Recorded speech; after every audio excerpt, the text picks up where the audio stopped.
You're standing at a crossroads. Maybe it's switching to a new city, changing careers, ending a relationship, or just deciding on what your general next step in life is supposed to be.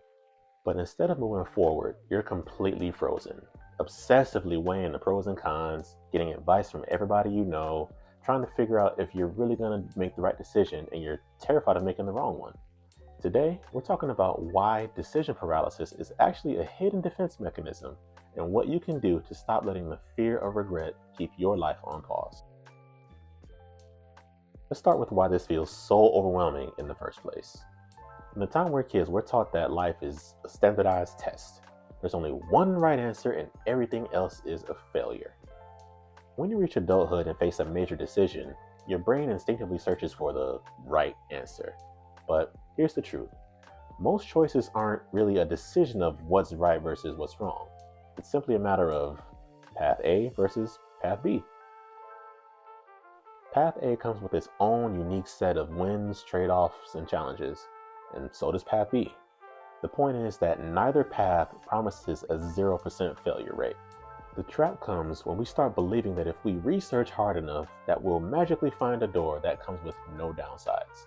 So if there is no perfect choice, then why does your brain keep you stuck in research mode for weeks, months, or even years? Because overthinking is actually a safety mechanism. When you're obsessively reading articles, asking friends for advice, going through every little piece of data to help you make your decision, your brain feels like it's doing work, but it's not. The reality is, it's just keeping you safe. As long as you're analyzing, you're still standing still.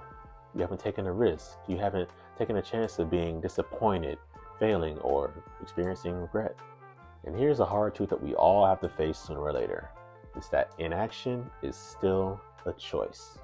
When you refuse to choose, you're choosing passive stagnation over active growth. You're letting life choose for you by default. We stay stuck because we're terrified of the agony of regret, but we rarely talk about the agony that comes with staying in limbo.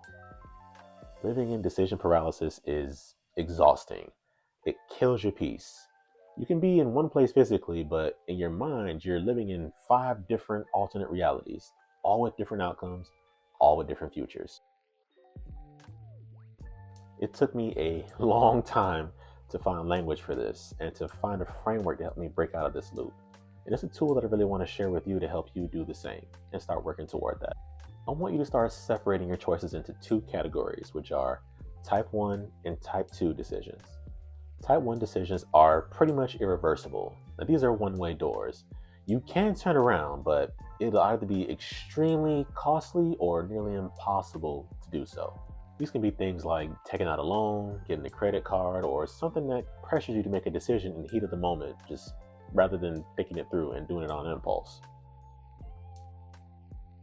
Now, type 1 decisions deserve deep thought, patience, and being deliberate about your choice because it's very hard, if not impossible, to go back. Be careful. Now, type 2 decisions are pretty much the opposite. They're two-way doors where if something goes wrong, if you have a failure, you can just step back through, pivot, and try something else. Think of it as smaller decisions like trying a new job out or something like that.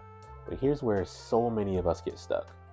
We treat 90% of our decisions like type 1 decisions when they're really type 2 decisions. Start treating type 2 decisions like experiments and not permanent life sentences. Give yourself a chance to step through a door, try something, and do it without needing 100% certainty before you even take the first step. I know because I'm guilty of this. You don't need a guarantee that everything's going to work out perfectly. You just need enough faith to know that whatever path you choose, you're going to figure it out. Now, if this hit home for you, please hit the subscribe button and join us here at Adulthood Untangled. And we'll definitely love to hear what you have to say in the comments. And I really want to know, what's one decision you've been overthinking for so long? Let's talk about it. Till then, see you next week.